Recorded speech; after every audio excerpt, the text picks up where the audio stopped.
মুভির শুরুতে মুভির প্রধান ক্যারেক্টার উইকে দেখানো হয়। উই হচ্ছে এই শপিং মলের মালিক। তার সবকিছু গোছানো এবং পরিষ্কার চাই। সে তার একটি শপে এসে সেলফে ময়লা দেখতে পায় এবং ব্যাগ অগোছানো ছিল। এই জন্য সে শপের কর্মীকে চাকরি থেকে বের করে দেয় এবং সে তার আরেকটি শপে একটি ছেলেকে দেখে এবং তার দিকে সে অবাক হয়ে তাকিয়ে থাকে। ছেলেটির নাম গুয়ান। তখন একজন মহিলা এসে বলে সে এই শপিং মল থেকে একটি প্রোডাক্ট কিনেছে কিন্তু প্রোডাক্টটি ভালো নয় এবং সে শপের মালিককে বাজে কথা বলতেছিল। উইর ম্যানেজার উইকে এসব না দেখার জন্য উইকে নানানভাবে বাধা দেওয়ার চেষ্টা করে কিন্তু উই এসব দেখে ফেলে। তারপর সে কাস্টমার সাথে ঝগড়া বাঁধিয়ে দেয়। তারপর সেখানে গিয়ং আসে। তারপর গিয়ং কাস্টমারকে একটি অফার করে, বলে আপনি আমাদের শপে শপিং করলে এবং মেকআপ করলে আপনার জন্য বিশেষ ডিসকাউন্ট থাকবে। এ শুনে মহিলাটি ঝগড়াবদ্ধ করে বলে এই সেলসম্যান অনেক স্মার্ট, সে এই সিচুয়েশনটাকে কত সুন্দর করে হ্যান্ডেল করে নিল। ওয়ের ম্যানেজার ওয়েনকে বলে এই সেলসম্যানের নাম গুয়ং, সে আজই এখানে জয়েন করেছে এবং সে তার আগের কোম্পানিতে সে টপ সেলার ছিল।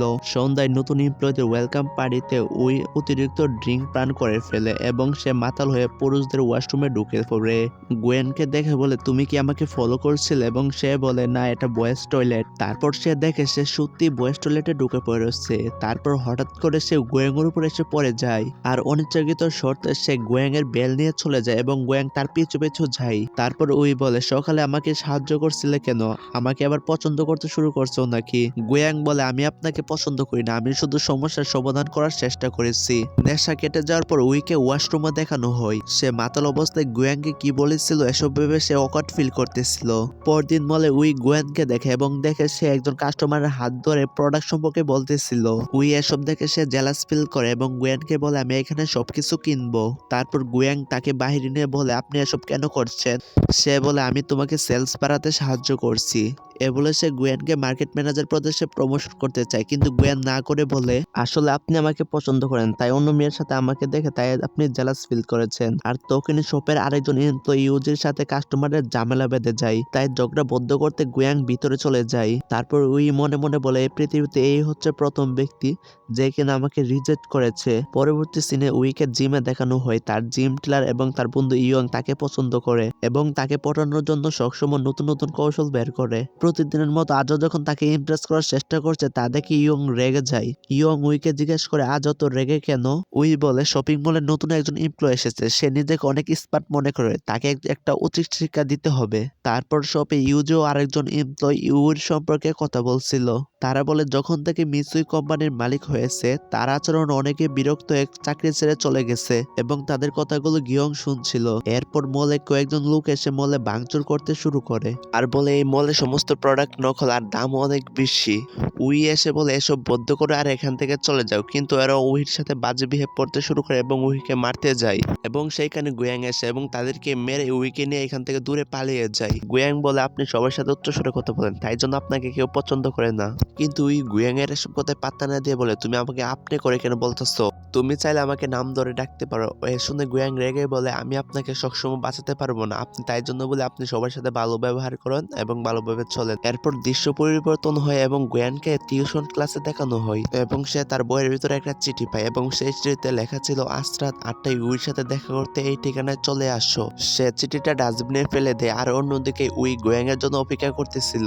উইর ম্যানেজার উইকে বলে গুয়াং তার টিউশন ক্লাসে গিয়েছে এজন্য সে হয়তো আসতে পারিনি। এরপর উই গুয়াং এর টিউশন ক্লাসের সামনে চলে আসে এবং তাকে জিজ্ঞেস করে তুমি আমাকে ইগনোর করছো, তুমি আমার সাথে দেখা করতে কেন আসোনি? তারপর গুয়াং বলে আমি ব্যস্ত ছিলাম।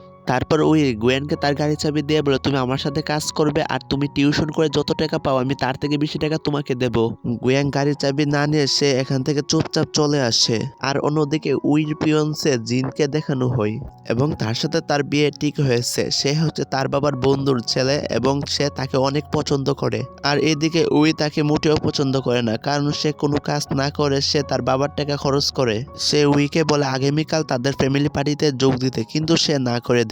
তার উল্টাপাল্টা আচরণ দেখে উই বিরক্ত হয়ে সেখান থেকে চলে যেতে চায়। এরপর উইকে সে একটি উপহার দেয়, উপহারটি ভুলবশত মাটিতে পড়ে যায় এবং তার উপর দিয়ে একটি গাড়ি চলে যায়। এতে জিনের প্রচন্ড পরিমাণ মন খারাপ হয়, তাই সে বাধ্য হয়ে বলে সে আগামীকাল ফ্যামিলি পার্টিতে যাবে। পরের দিন সে মলে এসে গুয়েনকে দেখে গুয়েনের সাথে সে কথা বলতে যায়, কিন্তু সেখানে জিন এসে বলে তুমি আমাকে আগামীকাল বলেছিলে তুমি আমার সাথে পার্টিতে যাবে, তাই সে অনিচ্ছাকৃত শর্ত তার সাথে পার্টিতে যেতে বাধ্য হই। পরের সিনে উইড পরিবার এবং জিনের পরিবার একসাথে লাঞ্চ করছিল এবং তাদের ব্যবহৃত জিনিসের ব্র্যান্ড সম্পর্কে কথা বলছিল। এ শুনে উই সেখান থেকে বিরক্ত হয়ে চলে আসে এবং গুয়েনকে বলে আমি চাই তুমি আমার বয়ফ্রেন্ড হয়ে যাও। তারপর সে বলে আমি আপনাকে আগেই না করেছি। তারপর উই বলে 1 মাসের জন্য আমার বয়ফ্রেন্ড হয়ে যাও, তারপর আমি তোমাকে এই শপের ম্যানেজার বানিয়ে দেব এবং তোমাকে বছরে 15 দিন ছুটি দেব। এসব শুনে গুয়েং না করে দেয়। এসব শুনে সে না করে দেয়। তারপর উই বলে তোমাকে আমি 2 দিন সময় দিলাম, ভেবে আমাকে জানিও। এরপরে সে কার থেকে দেখে গুয়েনকে একটি মেয়ে জড়িয়ে ধরেছে। পরবর্তী সিনে সেই মেয়েটিকে গুয়েং এর সাথে দেখা যায় এবং সেই মেয়েটি হচ্ছে গুহি। ও হচ্ছে গুয়াংয়ের ছোট বোন গুহি। ওদের কথা শুনে বোঝা যায় যে গুয়াংয়ের বাবা রেন লুচতে ছিল আর সেই রেন গুয়ানকে শুট করতে হবে, তাই সে দিনরাত কাজ করে এবং গুহির ইচ্ছে সে অন্য দেশে গিয়ে পড়াশোনা করবে। আর গুহি স্কলারশিপ না পাওয়ার কারণে তাই তার মন খারাপ। গুয়াং বলে তুমি মন খারাপ কেন করছো, আমি অবশ্যই তোমাকে অন্য দেশে লেখাপড়ার জন্য পাঠাবো। আর অপরদিকে জিমে ইয়ন আর উইকে দেখানো হয়। ইয়ন উইকে পটানোর চেষ্টা করতেছিল। উই রেগে যায়। উই রেগে গিয়ে ইয়নকে বলে তুমি আমাকে পটানোর চেষ্টা বন্ধ করো, আমি গুয়ানকে পছন্দ করি। ইয়ং বলে তুমি যাকে পছন্দ করো তার সম্পর্কে কি জানো, হয়তো তার গার্লফ্রেন্ড থাকতে পারে। এ শুনে গতকালের কথা তার মনে হলো। ইয়ংকে বলে তার সম্পর্কে কিভাবে জানবো। ইয়ং বলে ফ্যামিলি পিকনিকের অর্গানাইজ করো, সেইখানে যদি তার পরিবারের সাথে তোমাকে পরিচয় করিয়ে দেয় তাহলে বুঝে নিও সে তোমাকে পছন্দ করে। পরদিন উইকে উইর ফ্রেন্ডদের সাথে ফ্যামিলি পিকনিকে দেখা যায়, যেখানে গুয়েং এর সাথে কেউ আসেনি। তাই উই গুয়েনকে জিজ্ঞাসা করে তোমার সাথে যে কেউ আসলো না আর তুমি কি কাউকে পছন্দ করো। গুয়েং বলে তাতে তোমার কি। তারপর সবাই অনেক গেম খেলে। খেলা শেষে সবাই গিফট নিচ্ছিল। গিয়ং উইকে দেখতে না পেয়ে তাই সে যায় ইয়নকে খুঁজতে। যখন তাকে খুঁজে পাই দেখে উই রেল স্টেশনে বসে ড্রিঙ্ক করছিল। গুয়াং কাছে আসতেই উই বলে আমি কি এতটাই বদমেজাজি যে কারণে কেউ আমাকে পছন্দ করে না, আমি এই শপিং মলের দায়িত্ব থেকে রিজাইন নিয়ে নেব। তা শুনে গুয়াং বলল তুমি যেমন আছো সেমনই ঠিক আছো। উই বলে তাহলে তুমি কেন আমাকে পছন্দ করো না, আমি আগে এরকম ছিলাম না। আসলে উই ছোট থাকতে এরকম বদমেজাজি ছিল না। তাকে বলা হয়েছিল যে তুমি যদি সফল হতে চাও তাহলে অনেক বেশি রুড আর অনেক স্ট্রিক্ট হতে হবে। গুয়াং তার কান্না থামিয়ে উইকে সেখান থেকে নিয়ে আসে। পরদিন উইকে জিমে দেখানো হয়, যেখানে ইয়ং উইকে জিজ্ঞাসা করে গতকাল গেম শেষে তুমি কোথায় গিয়েছিলে। উই বলে গতকাল গেম শেষে আমার সাথে কি হয়েছিল আমার কিছু মনে নেই। তখন উইর মনে পড়ে সে একটি বইয়ে পড়েছিল। সেই বইয়ের লেখা ছিল যে কাউকে ভালোবাসায় আটকে রাখতে হলে তাকে জেলাস ফিল করাতে হবে। পরদিন জিনকে শপিং মলে দেখানো হয়। সে ফুল আর ডায়মন্ড রিং দিয়ে উইকে প্রপোজ করছিল, কিন্তু ডায়মন্ডের বক্স খালি ছিল। তখন দোকানদার জিনকে বলে তুমি যেই টাকা দিয়েছো সেই টাকা শুধু এই ডায়মন্ডের বক্সটাই পাবে।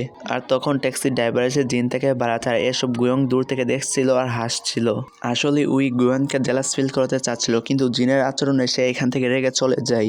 এরপর উই আসে গুয়ং এর শপে কসমেটিক কেনার জন্য, আর গুয়ং বলে আপনাকে আমার কাছ থেকে কিছু কেনার দরকার নাই। আর তখনই জিন সেখানে এসে উইকে বলে আজ রাতে আমার সাথে ডিনার করবে, কিন্তু উই না করে দেয়।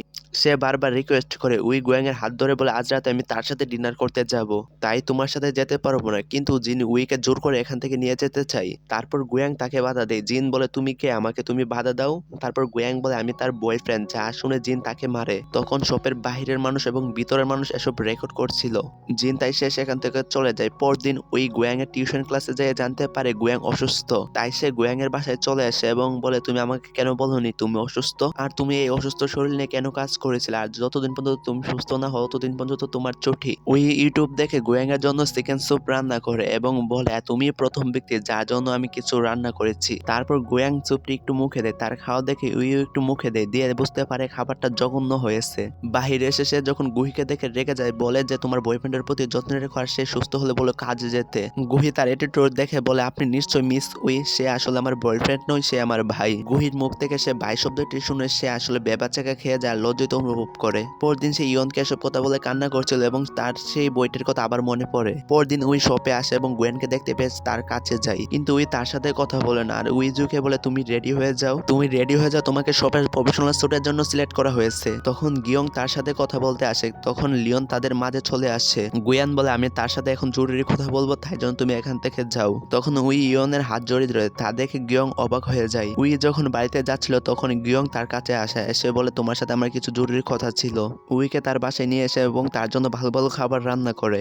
গুয়ান উইকে বলে তুমি কারোর জন্য বদলে যেও না, তোমার অ্যাটিটিউড তোমার সাথে স্যুট করে। আগে তোমাকে আমার ভালো লাগতো না, কিন্তু তোমার অ্যাটিটিউডের কারণে আমি তোমার প্রেমে পড়ে গেছি। তুমি কি আমার হবে আমার গার্লফ্রেন্ড? এসব শুনে উই ভাবে সে হয়তো স্বপ্ন দেখছে। কিছুক্ষণ পর গুহি তার রুমে এসে একটা ওয়ালমেট দেখে সে অনেক খুশি হয়ে যায়। সে টেবিলে 2টি প্লেট দেখে বলে বদমেজাজি গুই কি এখানে এসেছিল? গুয়ান বলে প্লিজ ওকে এসব কিছু বলো না, এখন থেকে সে আমার গার্লফ্রেন্ড হই, আর এই ওয়ালমেট সে তোমাকে গিফট করেছে। এ শুনে গুহি রেগে যায় আর বলে আমি এখানে আর আসবো না, আর এখন থেকে আমি হোস্টেলে থাকবো। পরদিন তারা ঘুরতে আসে। যখন তারা স্পটটি ঘুরে দেখছিল তখন তাদের উপর মৌমাছি অ্যাটাক করে এবং তারা এখান থেকে পালাতে থাকে। গুয়াং তার মুখে আঘাত পায়। উই গুয়ানকে যত্ন সহকারে ব্যান্ডেজ করে দেয়। রাতে গুহান উহির রুমে যেতে চায়, কিন্তু তার রুমের দরজা লক না করে এসে এখান থেকে চলে যাচ্ছিল। তখনই উই চিৎকার করে এসে বলে আমার রুমে ককরোচ।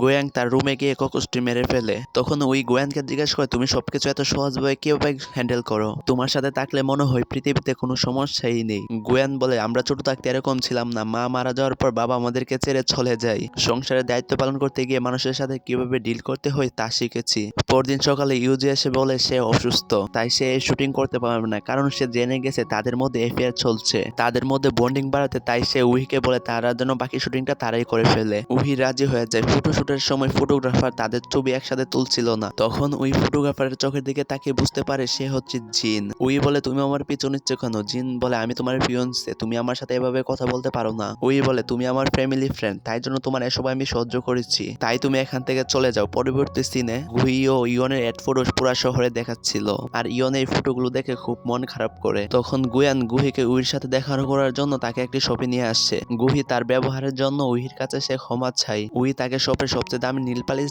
গিফট করে। তারপর তারা গুয়ানের ঘরে তারা 3জন লাঞ্চ করছিল। তখন গুহি হেসে বলে সে স্কলারশিপ পেয়েছে, তাই আমি অন্য দেশে চলে যাচ্ছি। আজকের পর থেকে আমার বাড়ির সকল দায়িত্ব তোমার। এরপর গুহান আর উহি প্রথমবারের মতো পার্কে ডেট করতে আসে। গুহান তাকে পার্কের আলো জ্বালিয়ে তাকে সারপ্রাইজ করে। এর মধ্যে দিয়ে আজকের সিরিজটি শেষ হয়েছে।